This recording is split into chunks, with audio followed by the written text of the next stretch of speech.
and we're here to celebrate life. This is the Torch Run for Life, where each of our runners had an organ transplant and handed it off to one another, symbolizing that transplantation works. One of the reasons I came to Juniata is because they offered me assistance for the financial aid. And the first person I came in contact in the finance office was a lady named Hilda Nathan, who had been there for a long time. And I think she sort of took interest in me because we had the same last name, even though we weren't related. I happened to take an internship at the local hospital in Johnstown and spent 10 weeks there rotating through different departments. And what struck me was how medicine, in some respects, dehumanizes people. I think that sort of was a precursor to what I do today in dealing with families and people in crisis and people who need care.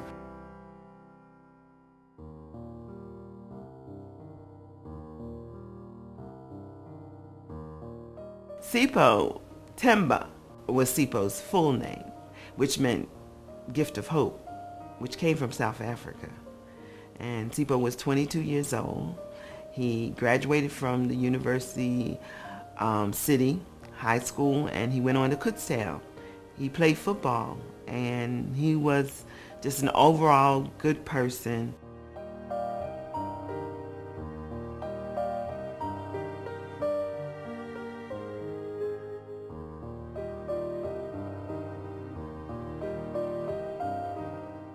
And at his funeral, it was over 350 people that attended. One of the grief councils called and asked me to come and speak, to share my story. I am able to stand before people and share my story. Oh, yes.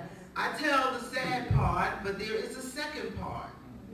The second part is when I see recipients doing so well. I was just happy that the Gift of Life gave me a chance to talk about a little bit about Sipho. He was a good guy.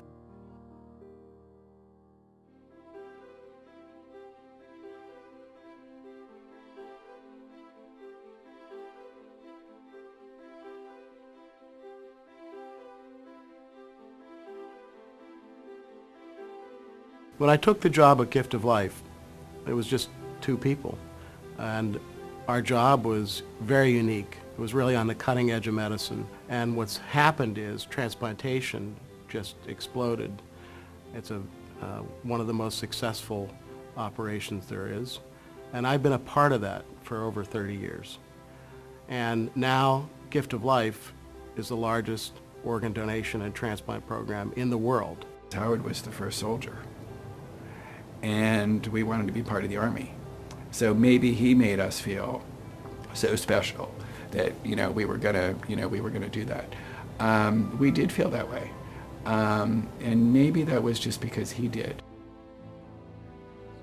I'm still involved day to day with clinical transplantation. Just this past weekend, my team and I, helping them, we did 11 transplants in 36 hours. So the nurse over at Episcopal called in from the emergency department. This gentleman was a 67-year-old who collapsed in the street.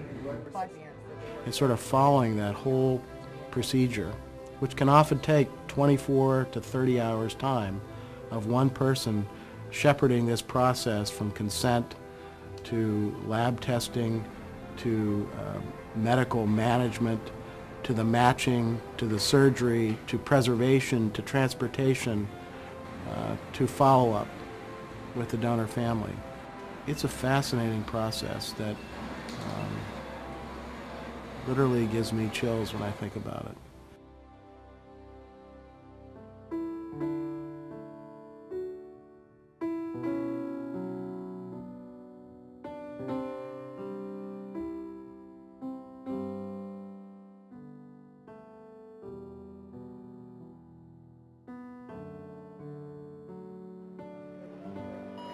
I had the surgery at 3 o'clock in the morning. The following day when I woke up, I didn't realize how bad I had felt because I felt so much better. I believe Howard has done just a wonderful job in what he has dedicated his life doing. What's exciting about being here at Gift of Life is the number of lives that have been saved and changed. More than 26,000 people have received organ transplants, and more than 250,000 people received tissue transplants. That's a lot of people whose lives have been changed and saved because of the gifts of other people. Howard Nathan is a wonderful, wonderful person. He's just magnificent because he nurtures the donor families and the recipients. They can volunteer and give back.